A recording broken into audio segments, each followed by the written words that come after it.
এতিয়া আকৌ কাণৰ তলত দুচৰ দি দিম। হয়, শৃংখল চলিহাৰ অত্যন্ত খং উঠিছে, গতিকে গৰজি উঠিছে অনা অসমীয়াৰ ওপৰত। কাৰণ অনা অসমীয়াই অসমীয়াক কেনেকৈ শোষণ কৰি আছে এই গোটেই কথাখিনিয়ে মই ভিডিঅ' ক্লিপটোত লগাম, আপোনালোকে শুনিব। কিন্তু বৰ্তমান সময়ত শৃংখল চলিহা বীৰ লাচিত সেনা গৰজি উঠিছে অনা অসমীয়াৰ ওপৰত, আৰু এজন অনা অসমীয়া দালালে কেনেকৈ শোষিত কৰিছে অসমীয়াক এই গোটেই কথাখিনি ওলাব এই ভিডিঅ'টোত। আপোনালোকে জানিলে আচৰিত হ'ব, কাৰণ আপোনালোকে গম পায় যে শিৱসাগৰত এটা ONGCৰ খাদত গেছ নিৰ্গত হৈ আছে, আৰু সেই গেছ নিৰ্গত হোৱাৰ পিছতে এনেবোৰ কথা ওলাই আহিছে যে তেওঁলোকে তাত কাম কৰা ব্যক্তিক উচিত মূল্য দিয়া নাই, উচিত প্ৰাপ্য দিয়া নাই, অৰ্থাৎ যিটো PF বুলি কয় দিয়া নাই। গতিকে জবাবদিহি কৰিবলৈ ওলাইছে সেই অনা অসমীয়া ব্যৱসায়ীজনক, যিজন ব্যৱসায়ীয়ে আমাৰ অসমীয়াক ঠগি লুটি পুতি খাইছে। গতিকে গৰজি উঠিছে শৃংখল চলিহা। বাকী ক্লিপটো মই লগাই দিছোঁ, আপোনালোকে চাওক, তেতিয়া আপোনালোকে বুজি পাব কেনেকৈ অনা অসমীয়া দালালে আমাৰ অসমীয়া ব্যক্তিসকলক ঠগি খাইছে। চৰম আছে নাই? তাক এবাৰ আমি কাণত ধৰাইছিলো নহয়। SK পেট্ৰ গেট খুলি দিয়ক, ইহঁতৰ লগত হিচাপ আছে, ইহঁতৰ লগত হিচাপ আছে। SK পেট্ৰই খিলঞ্জীয়া মানুহৰ লগত হেতালি খেলিছে শ্ৰীকৃষ্ণ আগৰৱালাই, আৰু ONGCয়ে সমূহ ঠিকা বাতিল কৰক।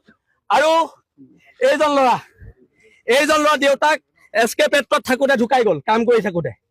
ইয়ালে ক্ষতিপূৰণ বিচাৰি আহিলে কৃষ্ণ আগৰৱালাই খেদিছে ইয়াৰ পৰা, আৰু আজি কৃষ্ণ আগৰৱালাক ইয়াৰ পৰা খেদিম। পুলিচ আঁতৰাই দিয়ক, খিলঞ্জীয়াৰ স্বাৰ্থ আঁতৰাই দিয়ক।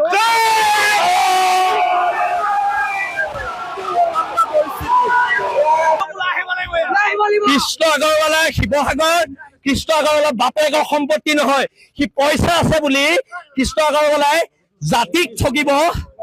এইবিলাক নচলিব, নহব, কোনো কাৰণত গুণ্ডামি সহ্য কৰা নহব। হয়, এতিয়া আপুনি ভুক্তভোগী পৰিয়ালৰ সেই পুত্ৰজনৰ মুখেদি শুনিব, যিজন পুত্ৰই দেউতাকক হেৰুৱাইছিল, কৰ্মৰত অৱস্থাত ৰাজগড় মৰাণত এটা এক্সিডেণ্টত ঢুকাইছিল বুলি কৈছে, আৰু তেখেতৰ সকাম পাতিবলৈ কৰ্মচাৰীৰ পৰা পইচা তুলিহে তেখেতৰ সকাম পাতিবলৈ কিবা এটা টকা দিছিল, কিন্তু তেখেতৰ PFৰ টকা আজি পৰ্যন্ত নাই পোৱা। তেনেহ'লে অসমীয়াক কি শোষণ কৰা নাই? সেই ক্লিপটো মই লগাইছোঁ। এতিয়া সেই আত্মীয় ভুক্তভোগী আত্মীয়ৰ আপুনি শুনক, কাৰণ পুত্ৰই নিজ মুখেৰে কৈছে কেনেকৈ নিজৰ দেউতাকক হেৰুৱাইছিল সেই দিনটোত, আৰু আজি পৰ্যন্ত কেনেকৈ শোষণ কৰি সেই ব্যক্তিজনে, আগৰৱালা উপাধিধাৰী ব্যক্তিজনে কেনেকৈ শোষণ কৰি আছে এতিয়াও। এয়া শুনক তেখেতৰ ভাষ্য। নাম আছিল ঋতুৰাজ হাজৰিকা, মোৰ দেউতাৰ নাম আছিলে বিশ্ব হাজৰিকা। যেতিয়া মোৰ দেউতাই মৰাণ ৰাজগড়ত আপোনাৰ শুকানিত যেতিয়া এক্সিডেণ্টত ঢুকাইছিলে, সকাম পাতিবলৈ পাই আপোনাৰ 70,000 মান টকা এটা কৰ্মচাৰীৰ পৰা তুলি পিনি দিছে, কৃষ্ণ আগলীয়া নিজে নাই দিয়া। যেতিয়া আমি সকাম পতা এমাহ মানৰ পিছত আমি মা মই বা আহিছিলো, তেতিয়া কৈছে সেই 70,000 টকাটোৱে দিলো, আৰু এটকা নিদো বুলি কৃষ্ণ আগলে ওপৰৰ পৰা তললৈ নামি নাহিলে। যিজন জিতেন শৰ্মা বুলি কয় এইচাৰজন আছে, এইচাৰজন আহি সেইটোৱে পইচা দিলে, আৰু এটকা পইচা নিদিবলৈ আমাক পঠিয়াই দিছে। তাৰপৰা ইয়াৰ উচিত তদন্ত হ'ব লাগে। নহয়, কথাবিলাক হৈছে পইচাটোতো এতিয়া দিব লাগিব। কৃষ্ণ আগৰৱালাই ওলাই আহি আমাক ইয়াত প্ৰতিশ্ৰুতি দিব লাগিব, চেক দিয়ে, কি দিয়ে, চেক দিয়ে, কেছ দিয়ে দিব লাগিব। আজি নিদিয়ে। কৃষ্ণ আগৰৱালাক আগতে এবাৰ কাণত ধৰাই থৈছো নহয়, এতিয়া আকৌ কাণৰ তলত দুচৰ দি দিম, কি কথা আছে? কিন্তু কৃষ্ণ আগৰৱালাই পইচা দিব লাগিব। তাৰ চৰম আছে নাই? তাক এবাৰ আমি কাণত ধৰাইছিলো নহয়, তাৰ পিছতো চৰম নাই।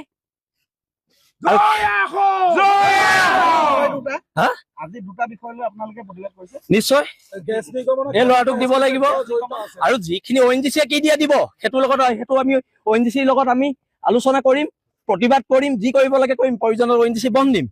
কিন্তু কি দিব এতিয়া? কৃষ্ণ আগৰৱালাই কি দিব? ভটিয়াবাৰবাসীক দিব লাগিব, প্ৰত্যেক ঘৰকে। একদিন কৃষ্ণ আগৰৱালা তাত উপস্থিত হল, মুখ্যমন্ত্ৰী আহিলে, ই আকৌ মুখ্যমন্ত্ৰীতকৈ ওপৰত, ই নাযায়, তাৰ পইচা বেছি হ'ল মাৰোৱাৰী। কিন্তু এইবিলাক ইয়াত চলিব দিয়া নহব।